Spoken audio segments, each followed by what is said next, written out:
So here we are looking at the cars again. It's been a couple days since I made the last video here. I've basically gone in and I've sprayed these down with dull coat. I started putting on all the fading effects on all these. You'll notice the BN cars have a yellow tint.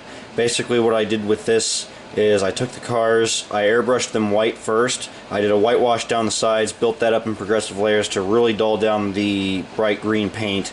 And then I took, after that, sealed up the white, and then I applied a layer of yellow. Basically I sprayed light yellow color through my airbrush to lighten these up even further. The BN cars, when they fade, they turn this yellow-green color, as you can see. It's a very prominent color that you see on these older Burlington Northern cars.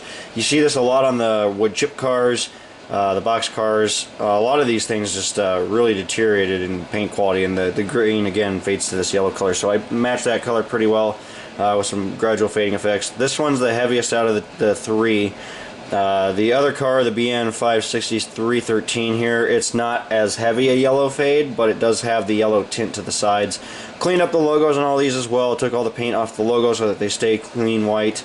The middle one here, I just did a simple whitewash because it's a newer repaint. It's one of the BNSF repaints, and so I kept this one relatively clean, but it still has the patching on it, as you can see. So the next step here is to go ahead and actually start removing the masking tape, as you can see. And we basically have done all the masking to preserve the patches underneath, and what you'll be able to see after we've done all this is fresh, clean, preserved patches, which is the real cool thing about doing this masking technique on patched rolling stock. The tape is very simple to remove, as you can see. All you got to do is take the end of an X-Acto blade like this. You can go in there and just basically very carefully start removing the masking. So what I'm going to go ahead and demonstrate next here is to do your own patches. In this particular case, I'm going to take this BN car and I'm going to be redoing the BN lettering on the side. I want to redo that, make it look like it was freshly patched. There's two ways you can do this. You can use decals to do your own patching, and you can paint them on, which I'm going to do for this side. The opposite side, I'll just put some decals as a quick demonstration to show you guys that there's several different ways to do this. Basically what you do is you could take your Scotch tape, basic masking tape. Usually I'll take it and cut a clean edge on this because you usually want the patching to be pretty straight. Now, it doesn't have to be perfect all the time because sometimes patching is pretty roughly done. They're usually not going to take the most detail really into doing patching. Usually they just throw some stencils on the car real fast, spray the lettering on, and usually it's pretty rough. So if it doesn't look perfect, that's fine. Most of the time, they're just roughly done. In this case, I want them to be relatively straight though, and this is where the tape comes into play here. I can do these patches freehand as well, but just for the sake of demonstration for you guys, I'm going to use tape to give you guys a basic idea of how simple this is to do. So I'm just lining up the tape with the borders around the BN lettering here, and this is what I'm going to be masking off, and I'm basically going to fill in this area black. The next step is to take some black paint here and basically apply this to the area. What I like to do is take a fine tip paintbrush and I'll kind of apply the paint against the border of the tape instead of brushing downwards like into the patch itself, or on the border of the tape rather. What will happen is you might get some of that paint underneath the tape, so I like to kind of work against the edge of the tape. That way I don't get paint underneath the tape. But I'll just kind of freehand it around the border of the ribs and everything else, just like this.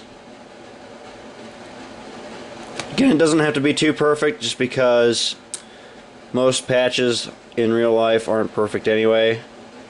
They're just quickly sprayed on there. Try to keep the borders on the edge relatively straight.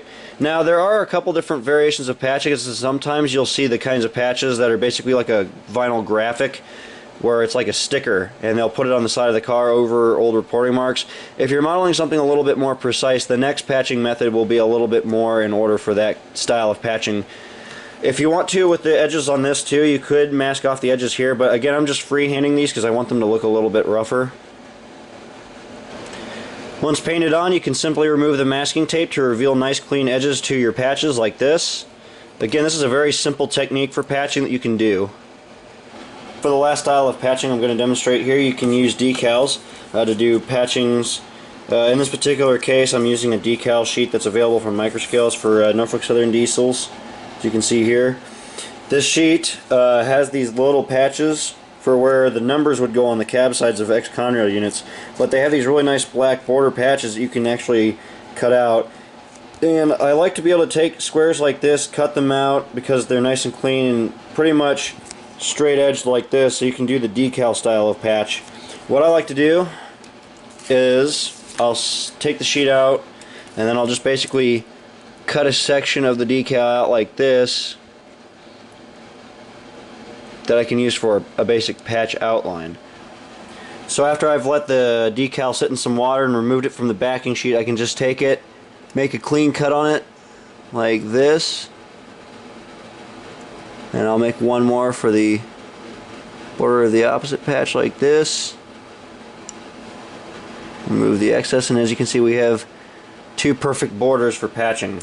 All you got to do then is just take a little bit of microset or whatever decal setting solution you have, apply it to the area you want the decals like that, and then you can just basically lift one decal at a time very carefully here and apply them to the side of the car.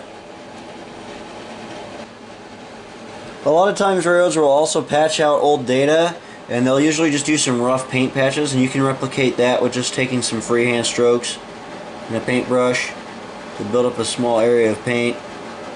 These don't have to be perfect, and you don't have to fill in the entire area. Most of the time they just use a simple spray can or something like that to do this.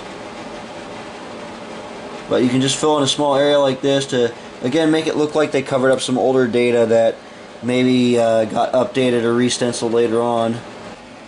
Alright, so obviously these cars got a long ways to go. I still got to do a ton of different effects for weathering on these. I got to do rust spots, I got to do graffiti, all kinds of stuff to each one of these. But that'll all be for later on. I'll be working on these over the next couple months. But this is a good video for you guys demonstrating some of my patching techniques.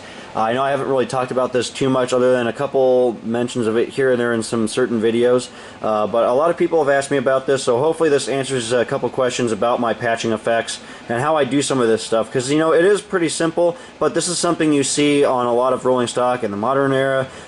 In the 90s, 80s, 70s, rolling stock has been patched over and over again. You see tons of cars like this these days. Repairs are done on the sides of cars. So again, there's tons of different things you can do with patching, and it's a lot of fun, especially doing cars like this where you have these really cool looking older cars with fresh patches and you have all the nice weathering effects. It's a cool thing to model in the modern era here, especially for me.